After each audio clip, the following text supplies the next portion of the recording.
Muy buenos días para todos los que hacemos parte del pueblo de nuestro Padre Santo y Poderoso. Hoy estamos a 20 de abril del año 2021 y hay que darle gracias a nuestro Padre Celestial por la vida. Padre Santo y Poderoso, te damos gracias por este nuevo día, porque tú nos mantienes con vida. En tu infinita misericordia nos has sellado con la sangre de tu Hijo amado, oh Padre Celestial, de esta peste que está atravesando el mundo. Ten misericordia, perdona nuestros pecados y nuestras transgresiones e iniquidades, en el nombre poderoso de tu Hijo amado, Padre Celestial. Entregamos nuestra vida y nuestra existencia en tus manos. Amén, amén y amén. Continuamos con el libro 2 de Samuel, capítulo 9, 10 y 11 del Antiguo Pacto. Y continuamos con el libro de Lucas, capítulo 15, del 11 al 32. Esta es la palabra que nuestro Padre Santo y Poderoso nos ha dejado. La palabra sagrada y poderosa. Amado Padre Celestial, envía tu Espíritu Santo a nuestra vida, para que esta palabra sea grabada en nuestros corazones, sea revelada en nuestros corazones. Bendito Padre, te lo pedimos en el nombre poderoso de nuestro amado Jesús de Nazaret, en el nombre sobre todo nombre. Amén, amén y amén. Vemos en el capítulo 9 de Segunda de Samuel que David redime a Mefiboset. El rey David averiguó si había alguien de la familia de Saúl, alguien a quien él pudiera redimir y devolver todas las tierras de Saúl a ese familiar. Y Jonatán, hijo de Saúl, había tenido un hijo que se llamaba Mefiboset. David lo mandó a buscar y le entregó todas las tierras que eran de Saúl y lo redimió. Y de ahí en adelante Mefiboset empezó a comer en la casa del rey David. Así fue como David redimió a un familiar de Saúl, nieto de Saúl, Mefiboset, hijo de Jonatán, porque estaba David en deuda y quería redimir a la familia de Saúl por, por el amor y la amistad que había entre David y Jonatán. Y vemos en el capítulo 10 que David derrota a los amonitas y a los sirios. Los amonitas y los sirios se levantaron contra Israel y David los derrotó a todos los sirios, a los arameos, a los amonitas. La derrota fue tan grande que ellos quedaron definitivamente destruidos por Israel. Al ver que los arameos habían sido derrotados por los israelitas, todos los reyes vasallos de Hadad-Ezer hicieron paz con los israelitas y se sometieron a ellos, y nunca más se atrevieron los arameos a ir en auxilio de los amonitas. Los sirios y los amonitas fueron destruidos por David. El Señor, nuestro Padre Santo y Poderoso, le daba la batalla a David, porque era el propósito de que él gobernara sobre toda la nación de Israel. Nos vamos al capítulo 11, el pecado de David con Betsabé. En Abid, o sea, en el primer mes del año del calendario hebreo, en Abid, que era la época en que los reyes salían de campo, David mandó a llamar a Joás con la guardia real y todo el ejército de Israel para que aniquilara a los amonitas y sitiara la ciudad de Rabat. Pero David se quedó en Jerusalén. Una tarde, al levantarse David del lecho, comenzó a pasearse por la azotea del palacio y desde allí vio a una mujer que se estaba bañando.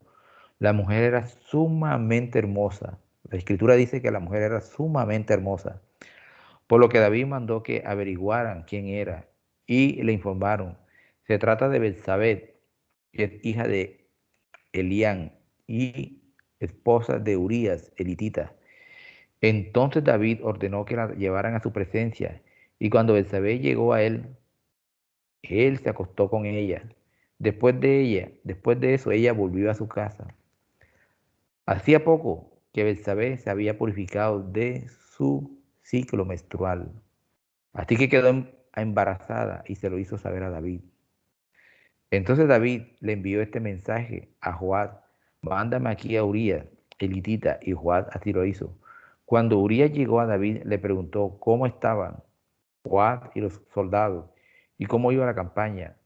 Luego le dijo: vete a tu casa y acuéstate con tu mujer, Tan pronto como salió del palacio, Urías recibió un regalo de parte del rey. Pero en vez de irse a su propia casa, se acostó a la entrada del palacio, donde dormía la guardia real. David se enteró de que Urías no había ido a su casa, así que le preguntó, ¿has hecho un viaje largo? ¿Por qué no fuiste a tu casa?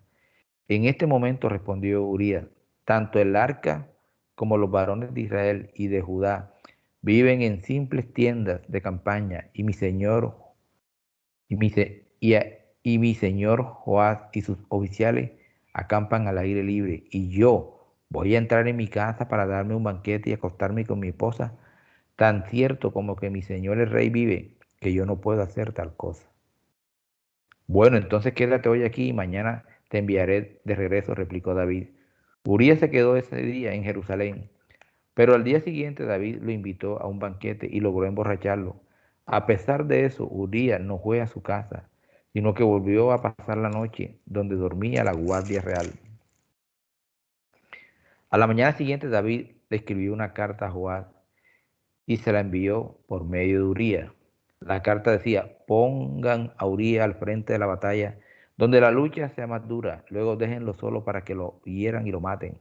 Por lo tanto, cuando Joás ya había sitiado la ciudad, puso a Urías donde sabía que estaban los defensores más aguerridos.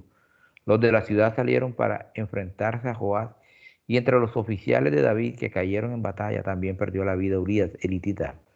Entonces Joab envió a David un informe de todos los detalles del combate y le dio esta orden al mensajero. Cuando hayas terminado de contarle al rey todos los pormenores del combate, tal vez se enoje y te pregunte, ¿por qué se acercaron tanto a la ciudad para atacarla? ¿Acaso no saben que les dispararían desde la muralla? ¿Quién mató a Abimelech, hijo de Jerusabet? ¿No fue acaso una mujer la que le arrojó una piedra de molino desde la muralla de Tebes y lo mató? ¿Por qué se acercaron tanto a la muralla? Pues si te hace estas preguntas, respóndele. También ha muerto Urías, elitita, siervo de mi señor el rey. El mensajero partió y al llegar le contó a David todo lo que Joás le había mandado a decir. Los soldados enemigos nos estaban venciendo, dijo el mensajero, pero cuando nos atacaron a campo abierto pudimos rechazarlo hasta la entrada de la ciudad. Entonces los arqueros dispararon desde la muralla a los soldados de mi señor el rey, de modo que murieron varios de los nuestros. También ha muerto Urías de Elitita, siervo de mi señor el rey.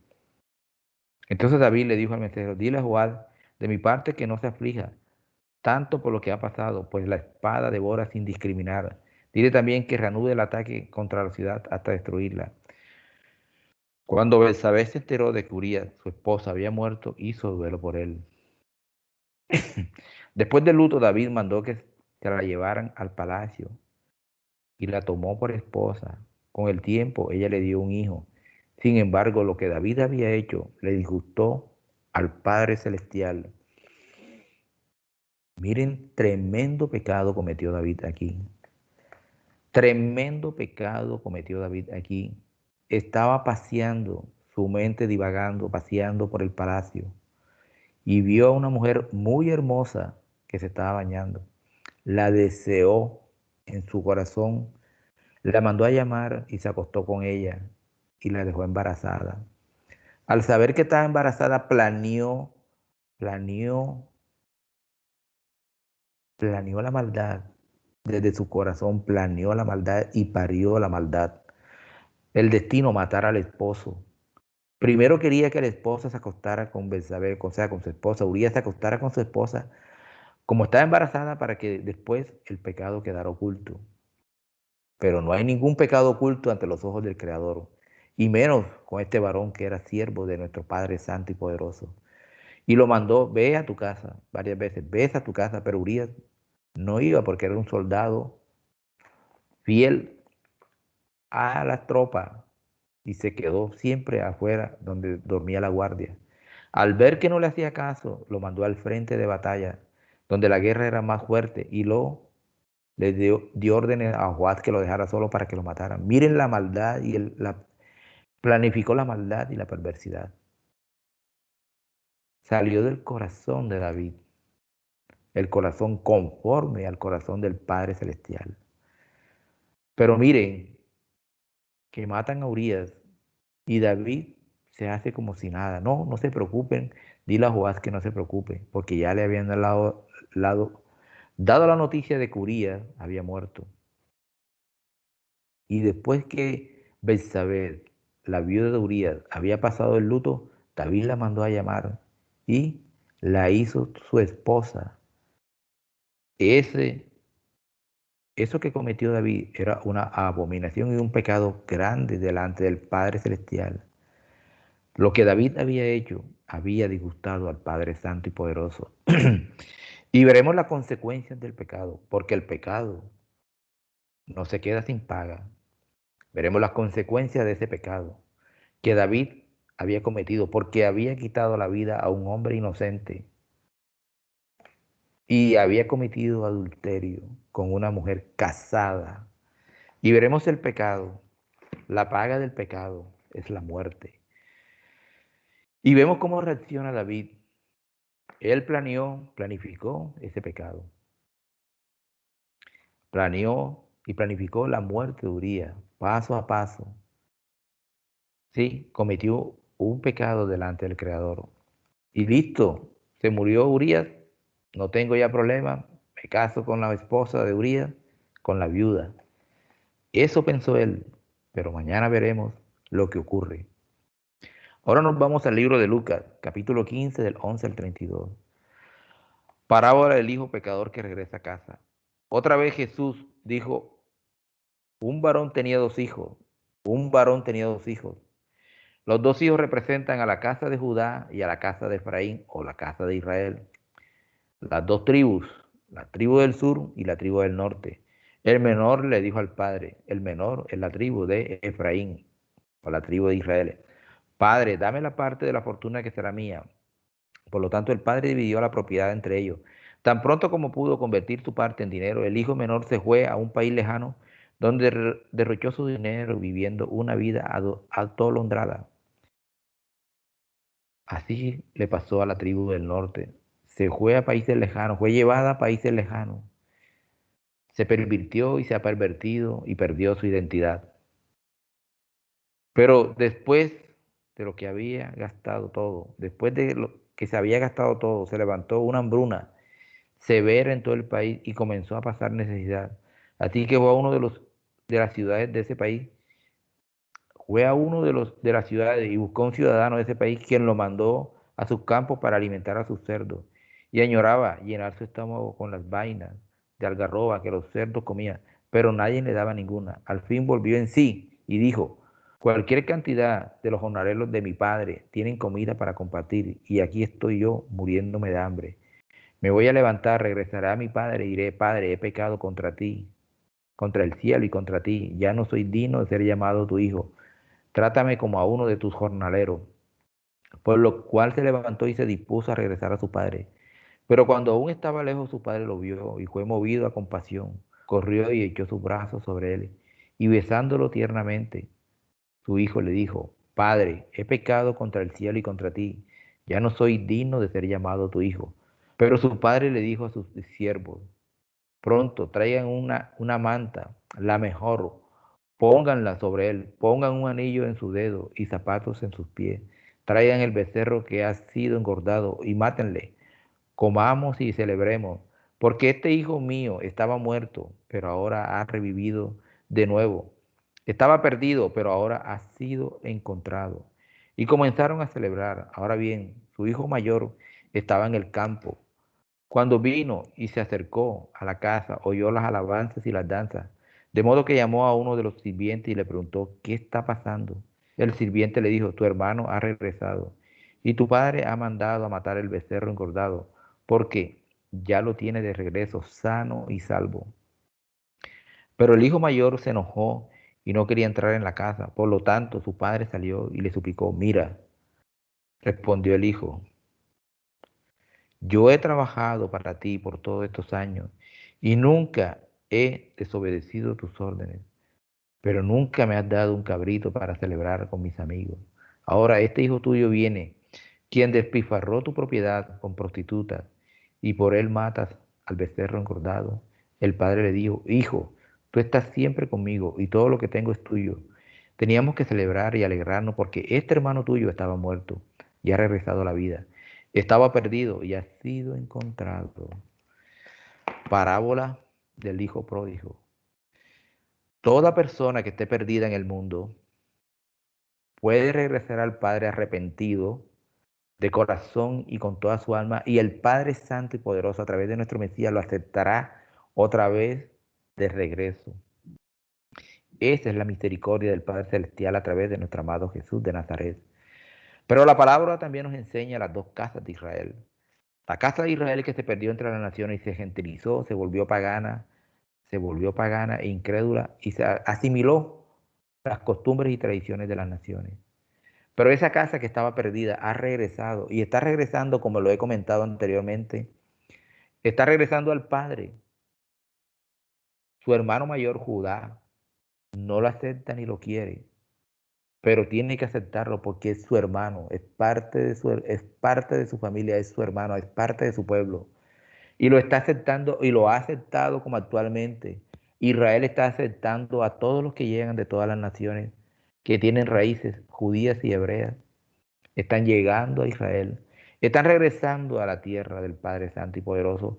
Y nosotros como parte de ese pueblo, de esas naciones, estamos regresando también a las sendas del Padre Santo y Poderoso, a la verdad de su palabra.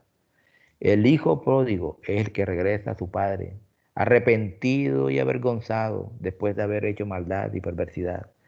Pero el Padre Santo, por el tanto amor que le tiene a su pueblo, lo recibe con los brazos abiertos y perdona sus iniquidades y sus pecados a través de nuestro amado Jesús de Nazaret. Aquí el hijo pródigo se perdió y regresó, así como se perdió las tribus del norte y se perdieron durante miles de años por el mundo y están regresando a las sendas del Padre. A través de estas sagradas escrituras, acuérdate, no importa cuántos años tienes, nunca es tarde para arrepentirse de los pecados y llegar a los pies del Mesías, de nuestro amado Jesús de Nazaret, que es el camino, la verdad y la vida. Nunca es tarde, nunca es tarde. La palabra te hablará, escúchala, la palabra te llega al corazón. Si te es movido a arrepentimiento, busca al Padre Santo y Poderoso, busca a nuestro Mesías, búscalo y el Padre te perdonará. Transforma tu mente, transforma tu vida y tu vida cambiará. Será duro al principio, pero el Padre está ahí, el Hijo está ahí, está y vino y dio su vida por nosotros, para que su pueblo tuviera la salvación. Y todos aquellos que no somos o llamados gentiles hemos regresado y estamos regresando al Padre. Amén. Padre Santo y Poderoso, que esta palabra caiga en buena tierra en esta mañana. Te lo pido en el nombre poderoso de tu Hijo amado. Séllanos y protégenos con la sangre de nuestro amado Jesús de Nazaret. Y coloco este día sin ataque del enemigo y esta semana y danos fortaleza y templanza. Porque enemigos se levantan contra nosotros, contra tu pueblo. Pero tú peleas nuestra batalla, tú vas delante de nosotros, porque la batalla es espiritual. Amén, amén y amén. Que tengan un buen día.